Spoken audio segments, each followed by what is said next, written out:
Duty of man. Oh. I use it for pressing flowers, ma'am. Flowers? Thank you. Very well, then. Give me my sal volatile, then. Is it in a blue cover, ma'am? My smelling salts are simple, too. The drops. Hold. Here, ma'am. Someone's coming. Go see. Go see who it is. I wish straight with you, my dear cousin Julia. No, ma'am! It's smell me!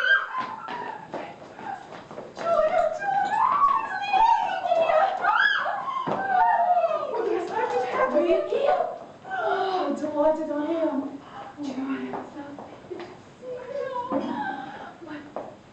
What is the matter? I was told that you could receive no visitors. You're ill. Sir Anthony is here. He will come to see Mrs. Malaprop. Before he comes, dear Julie, let me tell you about my distress.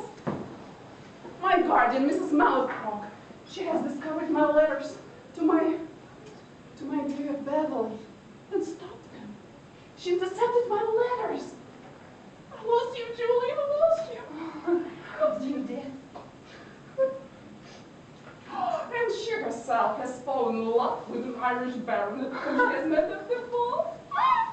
She sends him love letters, but under false names. She signs her letters Celia or Delia. He has no idea dear Christmas, those letters. Then surely she can understand your similar position. Now, on the contrary, since she has discovered her own weakness in love, she became even more suspicious of mine. And there is another plague in my life, this odious farmer. Mr. Akers is coming to Bath. Akers. Woo! He has firm plans to marry me. Marry me. I shall be teased out of all spirits, dear cousin. Come, Lydia. Hope for the best. Sir Anthony shall use his influence with Mrs. Marlborough. Oh, but you haven't heard the worst. Unfortunately, I had quarreled with my poor dear Valerie just before my guardian had discovered our letters and stopped them, and I haven't seen him since then to make things up. What was his offense? Well, we never had a quarrel, and somehow I thought he would never give me an opportunity, so last Thursday I wrote a letter to myself to inform myself that Battle at that time was paying his addresses to another woman. I signed it, your friend unknown, showed it to Bella and said, I never wish to see him again. I only did it to tease him. And you let him depart, sir? And have not seen him since? I only did it to tease him for 3 days and a half. I lost him, Julie. I lost him forever.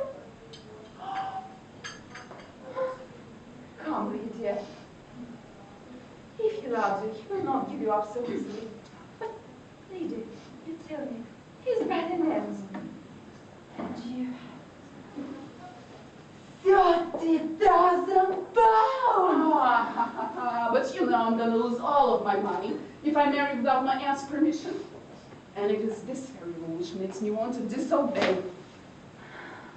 I shall never respect a man who would wait to marry me just to have 50,000 pounds. Nay, Mrs. Cox. But what of your lover, Mr. Falkland? Did you send him messages saying you were right here in Bath? Not yet. However, he has no idea. You are the first person, Lydia, to know it. I had no chance before now. Well, Julie, you know your own heart, I suppose, but for more than a year you have tolerated the fretful behavior of this ungrateful and jealous lover. Oh, for his character, you wrong him there. He expects every thought and emotion of his mistress to move in unison with his. This temper has cost me many unhappy hours, but I'm wrong to think myself his debt. His imperfections arise from his sincere love for me. But don't you think that you love him most? Because he saved your life when you both blew over, Julia. Well, greatly may have strengthened my attachment to Mr. Falkland. Why? The poor spaniel. Would have done as much.